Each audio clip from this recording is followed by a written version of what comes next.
여러분 일타 강사라는 말을 들어보셨습니까? 어떤 분야에 대해서 가장 인기가 많은 강사를 일타 강사라고 하는데요. 얼마 전 종영한 드라마 제목에 나오는 단어이기도 하고 이 드라마가 인기가 있었는지 요즘 예능 프로그램의 제목이기도 합니다.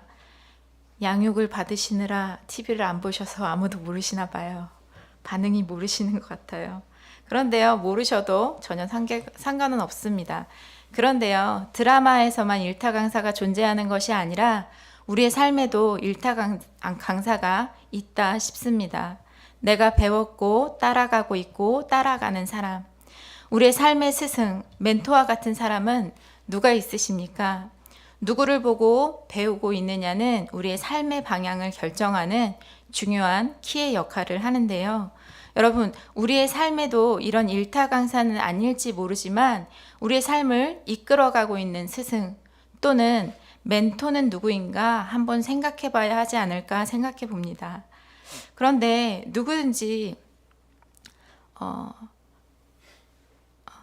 오늘 말씀에 우리가 따라가야 하는 스승과 따라가지 말아야 할 세 개의 스승, 세 가지 특징과 한 가지 해야 할 것을 오늘 말씀을 통해서 말씀하고 계십니다. 첫 번째로 하나님께서 오늘 이 스승을 통해 오늘 나와 있는 스승은 사두개인들과 바리새인들이지요. 우리가 잘 알고 있는 대로 이스라엘을 이끌고 가는 말씀을 가르치는 사람들인데 하나님께서 그들을 보시며 무리들과 제자들에게 이렇게 말씀하십니다. 외식하지 말라고요. 3절 말씀에 보면 그러므로 무엇이든지 그들이 말하는 바를 행하고 지키되 그들이 하는 행위는 본받지 말라. 그들은 말만 하고 행하지 아니하며 라고 말씀하십니다. 사두개인들과 바리새인들이 유대인의 지도자임에도 불구하고 오늘 주님께서는 그들의 말은 듣되 그들을 따라 행하지 말라라고 말씀하십니다. 왜 그렇죠? 그들은 말만 하고 행하지 아니함이니라 라고 말씀하십니다. 이 말씀 앞에서 참 부끄럽다 싶은 마음들이 있었는데요. 아이들을 큐티 인도하면서 저와 일주일에 한 번 만나서 큐티하고 제가 꼭 하는 이야기는 전도사님과는 한 번이지만 매일매일 큐티해야 돼 라고 말하지만 정작 월요일이 되면 큐티를 하기 싫은 마음이 여기까지 쌓일 때가 많습니다. 왜냐하면 말씀의 자유케함을 아직도 경험하지 못한 죄된 모습이 있어서 그런 것 같습니다. 사두개인들과 바리새인들이 말은 하되 행하지 아니하였기에 그들의 말은 듣고 그들의 행위는 본받지 말아라 라고 말씀하십니다. 예수님께서 이들의 모습이 얼마나 그 말하는 것과 다른지 두 아들의 비유를 통해서 포도원에서 일하는 소작농의 비유를 통해서 계속 주님께서 말씀하셨고 그 뜻을 우리에게 가르쳐 주셨습니다. 사두개인과 바리새인들은 언제나 존경받아 왔고 존경받는 모세의 자리에 앉아 있다라고 말하고 있습니다. 이 모세의 자리는요, 회당에 들어가면 우리 예배실처럼요, 이렇게 책상 위에 하나님의 말씀 두루마리 책이 펴져 있고 그 앞에는 의자가 하나 놓여 있었다고 합니다. 그 의자를 모세의 의자라고 불렀는데요. 하나님의 계명을 받아서 이스라엘 백성에게 낭독해주고 가르쳐줬던 모세의 그 자리는 회당에 들어갈 때마다 아무나 앉을 수 있었던 자리가 아니라 이스라엘의 지도자였던 사두개인이나 바리새인들만 앉을 수 있는 자리였습니다. 그러니까 유대 이스라엘의 회중의 입장에서 봤을 때 이 모세의 자리는 굉장한 특권 같기도 하고 하나님의 특별한 부르심을 입은 사람만 설 수 있는 자리라고 생각했기 때문에 이곳에서 바리새인들과 사두개인들이 하나님의 말씀을 낭독할 때 그 사람도 하나님의 말씀을 낭독하기 때문에 특별하게 느껴졌고 뭔가 권위가 있는 것처럼 느껴졌다라는 거죠. 그런데 이 사두개인들은 이것들을 즐겼다는 거예요. 그들은 말은 하면서도 하나님의 말은 봉독하면서도 절대 행하지 않는, 다른 사람에게는 무거운 짐을 지우면서도 그들은 한 손가락으로도 움직이려 하지 아니하였다라고 4절 말씀에 증거하고 있습니다.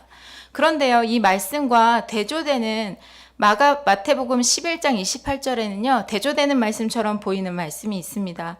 수고하고 무거운 짐진 자들아 다 내게로 오라. 내가 너희를 쉬게 하리라.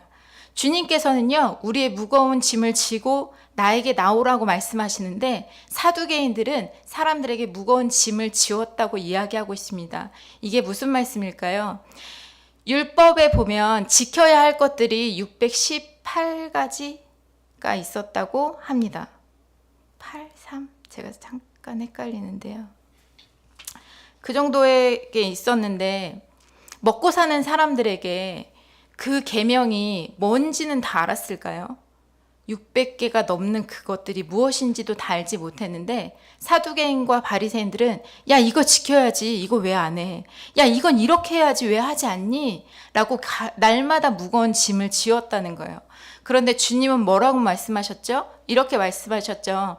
하나님을 내 마음과 정성과 뜻을 다해 사랑하고 내 이웃을 내 몸과 같이 사랑하라. 이 두 계명으로 600 그거 다 안 외워도 행할 수 있게끔 우리의 짐을 가볍게 해주셨다고 말하고 있는데 사두개인들은 그렇지 않았다라고 이야기하고 있습니다. 마태복음 앞장들에 보면 사두개인과 바리새인들의 모습은요, 예수님을 시험하고자 질문할 뿐 아니라 병을 고쳐주시면 왜 안식일에 병을 고쳐주시느냐고, 잔치집에서 음식을 먹을 때 손을 씻지 않고 허겁지겁 먹는 사람들을 향해서 왜 손을 씻지 않고 먹느냐고, 배고픈 사람들의 마음을 이해하지 못했고 아픈 사람들의 마음을 공감해주지 못했던 그들을 향해서 주님은 이들을 본받지 말라, 이들의 행위는 본받지 말라라고 말씀하십니다. 그런데 이 말씀이 하나님의 말씀 자체를 거부하신 것이 아니라 하나님의 말씀에 대해서는 너희가 듣되라고 말씀하고 계신 것입니다. 이들은 하나님을 사랑하고 이웃을 사랑하라는 기본적 전제는 잃어버린 채 그 모습을 갖추는 것에만 급급해하기에 주님께서는 이들의 말은 듣되 행동은 따라하지 말라고 말씀하고 계십니다.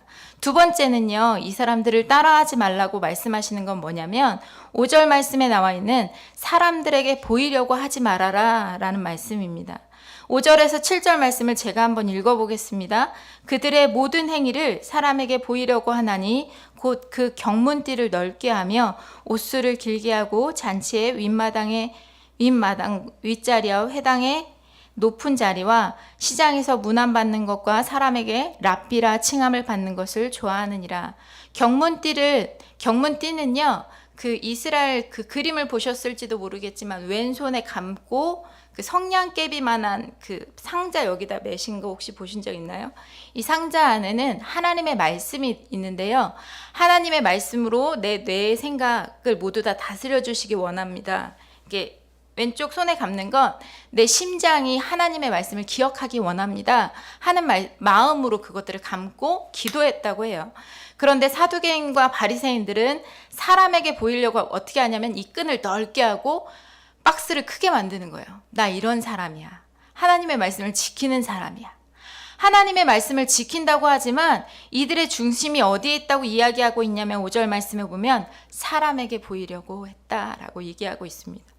옷수를 길게 느려뜨렸다라는 이 말씀도요, 사실은 신명기 22장 12절과 민수기 15장 38절에서 39절 말씀에 겉옷에 내 귀에 수를 달아 만들라라는 명령이 명시되어져 있습니다. 그렇지만 모습은 지켰을지 모르지만 이 하나님을 기억하라고 말씀하시는 이 옷술과 경문을 이들은 사람에게 보이려고 높임을 받기 위해 사용했다라고 이야기하고 있죠. 잔치의 윗자리는 사실은 이 잔치를 베푼 그 사람이 앉는 자리라고 해요. 그리고 초대된 사람 중에서 가장 높은 사람이 높은 자리에 앉는데 자기가 우선 그 자리에 가서 앉는 거죠. 이 사람들의 모습이 속빈 강정처럼 하나님 앞에서의 모습은 사라진 채 사람들에게 보이기 원하는 무늬만 남아있는 것과 같은 모습을 보여줍니다. 그래서 주님은 사람들에게 보이려고 하는 것을 하지 말라라고 말씀하십니다. 세 번째 뭐라고 말씀하시냐면 이렇게 말씀하시네요. 8절에서 11절 말씀에 랍비라, 아버지라, 지도자라 칭함을 받지 말아야 한다라고 말씀하십니다. 이 세 개의 단어의 공통점은 무엇인가요? 한 조직에서 높은 자리에 있는 사람, 대우받는 사람의 호칭이지요. 너희는 랍비라 하지 말라. 랍비라 칭함을 받지 말아라. 랍비는 누구시라고요? 오직 하나님 한 분이시라. 내게 랍비 아버지 지도자는 누구라고 말씀하십니까? 오직 하나님 한 분이시라고 말씀하십니다. 너희 형제, 그냥 너희들은 모두 다 형제요, 자매요, 함께 돕는 자이지 누구를 더 랍비, 아버지, 지도자라고 칭하지 말라고 말씀하십니다. 교회 공동체는 예수 그리스도를 머리로 한 공동체입니다. 그러니까 머리가 예수님이시니까요. 누구의 생각을 따라가는 공동체죠? 예수 그리스도의 생각을 따라가는 공동체죠. 하나님이신 예수님이 모든 것을 포기하고 낮아진 사람의 몸을 입고 이 땅에 오셔서 십자가 지신 적용을 하시는 예수님을 닮아 세상처럼 높은 자리에서 명령하고 지시하는 사람이 아니라 오히려 낮은 자리에서 섬기는 것이 하나님의 다스리는 공동체 안에 있는 것이라고 말씀하십니다. 왜 그렇게 해야 되죠? 왜요? 12절에 그 이유가 나와 있습니다. 함께 읽어보겠습니다. 시작. 누구든지 자기를 높이는 자는 낮아지고 자기를 낮추는 자는 높아지리라. 이 말씀을 믿기에 낮아지는 겸손한 선택을 하라고 말씀하십니다. 이 세상에서는요, 기술이 뛰어나거나 돈이 많으면 인정해 주지요. 아, 열심히 살았구나. 이건 세상의 가치인 것 같아요. 그래서 아이들에게 이런 거 가르쳐 주지 마세요. 12절 말씀 가르쳐 주세요. 누구든지 자기를 높이는 자는 낮아지고 자기를 낮추는 자는 높아지리라. 누구든지 자기를 높이는 자는요, 자기의 열심으로만 살아가는 자이겠지요. 그런데 자기를 낮추려는 사람은 어떤 사람일까요? 이 세상의 기술이 아니라, 이 세상의 돈이 아니라 이 세상을 다스리시는 하나님의 말씀을 신뢰하는 사람입니다. 하나님의 말씀을 신뢰하는 사람을 하나님께서는 어떻게 하시죠? 사도행전 말씀에 보면 십자가에서 우리의 죄를 해결하신 그 예수님을 하나님께서 오른손으로 높이사 왕과 구주로 삼으셨다고 말씀하십니다. 예수님만 높이실까요? 아니요. 주님의 말씀대로 살아가려고 애쓰는 사람에게 하나님의 오른손으로 붙으셔서 하나님께서 우리를 사용하실 줄 믿습니다. 만약 정말 많은 기술을 가진 사람이 높은 사람이라면, 돈을 많이 가진 사람이 높은 사람이라면 가장 높은 분은 하나님이시지 않을까요? 하나님보다 더 뛰어난 기술을 가진 사람이 있을까요? 해가 지는 노을 하늘을 보면 그만큼의 그림을 그릴 수 있는 화가가 있을까요? 돈이 많은 사람이 이 세상에서 가장 훌륭한 사람이라고 한다면 이 세상을 모두 다 소유하신 하나님보다 더 부자이신 분은 없지 않을까요? 그렇다고 한다면 여러분, 인터넷에 떠도는 재테크의 기술을 배울 것이 아니라 이 세상을 운행하시는 하나님의 기술을 배울 수 있기를 소망합니다. 하나님의 그 기술을 뭐라고 말씀하시나요? 오늘 12절 말씀에 보면 뭐라고 말씀하시지요? 낮아지는 자는, 누구든지 자기를 높이는 자는 낮아지고 누구든지 자기를 낮추는 자는 높아지리라 라고 말씀하십니다.